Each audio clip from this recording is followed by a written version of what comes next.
When the outdated tactics get left behind, it's time we stop. Marketers look around when your ranking's going down.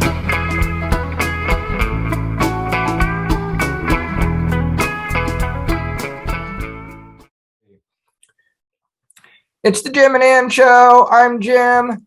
I'm Ann. And we have special guests today. Bill Hartzer.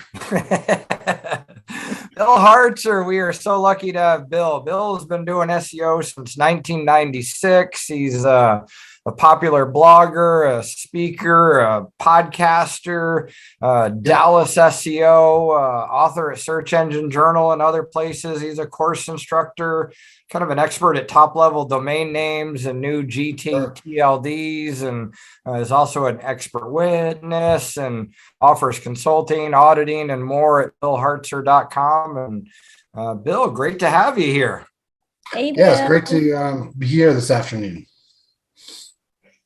So, Ann, I know you had a couple of questions for Bill as well. We should probably start out with those. Yes. Sure. So let's start from the very beginning. The correlation between SEO and domain names. I know this topic has been changing throughout the years. There are still a lot of misconceptions about that. So let's clear things up and talk about that first.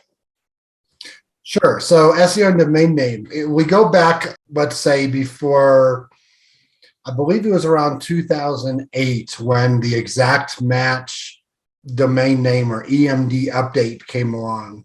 And, I don't remember exactly the date, but I know that it was a Saturday morning because I started to get calls from clients because of that. So anyway, so basically before that exact match update, Google actually gave additional brownie points or additional credits or whatever you want to call it, if you had exact match domain name, meaning if you had keyword1, keyword2.com, then basically you actually got better points because you had that exact match domain name.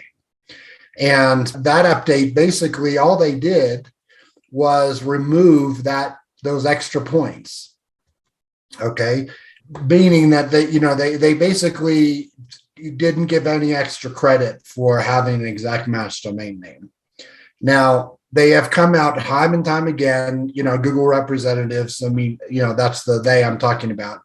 They have come out time and time again and basically have said, well, every domain and every URL, every TLD has, an equal chance of ranking.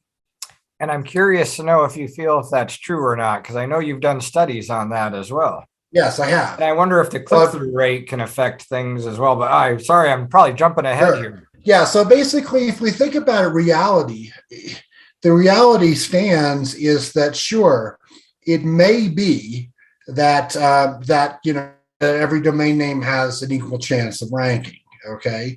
And that's what they continue to say. But the reality shows is, let's say, Internet Marketing Ninjas as a domain name. Okay, you have a keyword, internet and marketing or internet marketing in the domain name. Well, there's other ranking factors at play. For example, anchor text. So when somebody links to you with your company name and you have internet marketing in your name, just the reality is people are going to link to you with those keywords. And so if you have a domain name that has a keyword in it, you're going to just naturally get links, even if that is a domain name where the anchor text is the URL.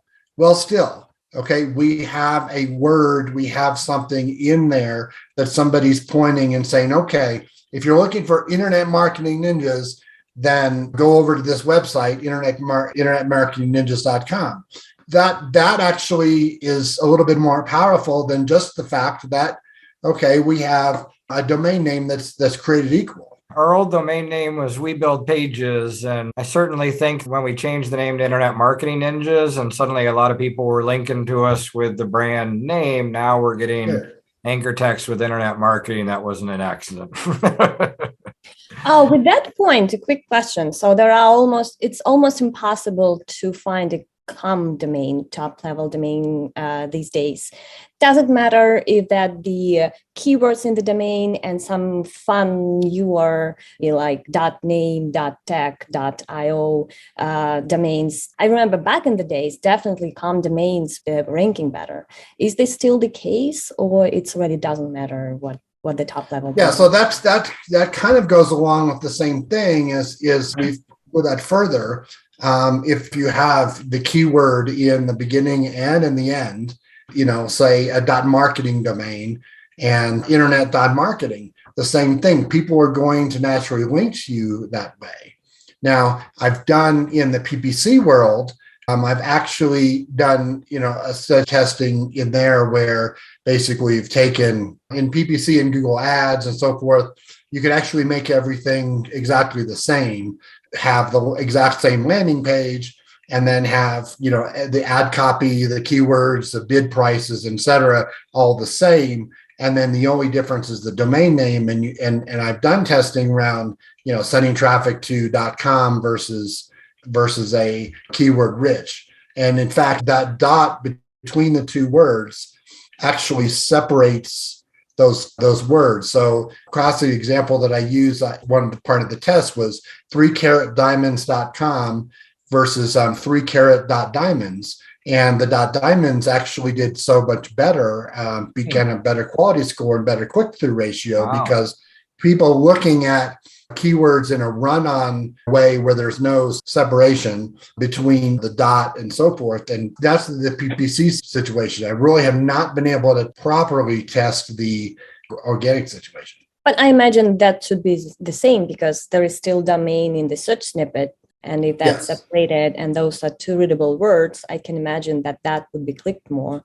So there is definitely an opportunity there. So if you're looking for a domain, consider some fun keyword-rich top-level domains these days as well. There is very specific SEO test with 15 of the top TLDs fairly recently. And whereas we took basically the top 15 as far as basically popularity, like .com, .net, .org, and .co, .de, and so forth, and actually put up 25-page websites.